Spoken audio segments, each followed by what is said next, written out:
Chapter 5, One Down, Two to Go. 16-year-old Dawson didn't speak for 3 days. After they escaped the woods, he locked himself in his room, refusing to eat or answer the door. 18-year-old Dalton and 9-year-old Kaylee could hear him pacing at night, sometimes whispering, sometimes muttering things they couldn't understand. By the 4th night, Kaylee stood outside his room, clutching her stuffed bear.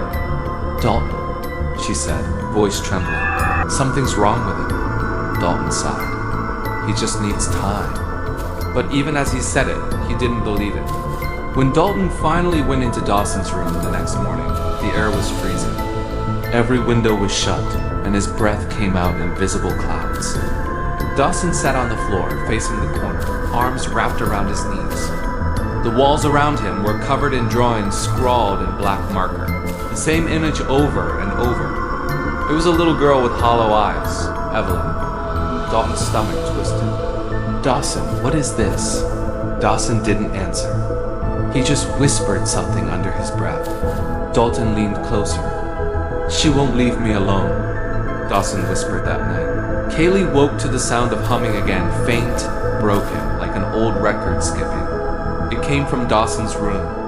Kaylee crept down the hallway, pushing his door open. He was standing by the window, back turned, whispering softly. "Almost done," he said. "Dawson?" Kaylee whispered. He turned. His eyes looked glassy, unfocused. In his hands, he held a wooden carving knife and a small lump of wood. He'd been carving something, small, human-shaped. The moment Kaylee saw it, her blood ran cold. It looked like her. Dalton burst in, grabbing the knife. "What are you doing?" Dawson blinked, dazed. "She said I had to," he murmured. "She said it was the only way to make it stop." Kaylee backed away, shaking. "It's her. She's inside him." Dalton stared hard at his brother and saw it now. The faint bruising under Dawson's eyes, the way his lips moved as if someone were whispering into his ear. Dalton shouted, "Get out of him!" But Dawson's voice wasn't his own when he answered. "You promised to stay." The lamp shattered. The lights flickered.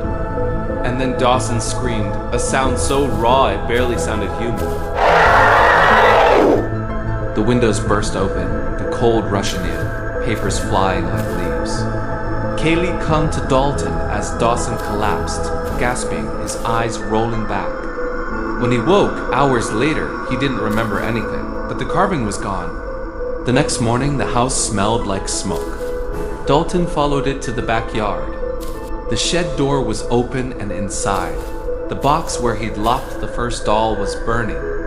He stomped out the flames, coughing from the smell of scorched wood and plastic. But the box was empty. On the inside of the shed door, carved deep into the wood, were the same words again, but now they'd changed slightly. 2 down, 1 to go. Dalton froze. 2? He whispered. Then he ran back to the house. Dalton screamed for Kaylee. He found her room empty. The window wide open, curtains fluttering.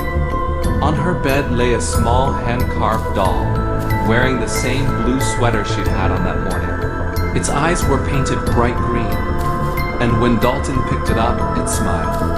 Not carved, moving. The doll's wooden lips curled upward, and in a voice that was faint but clear, it whispered,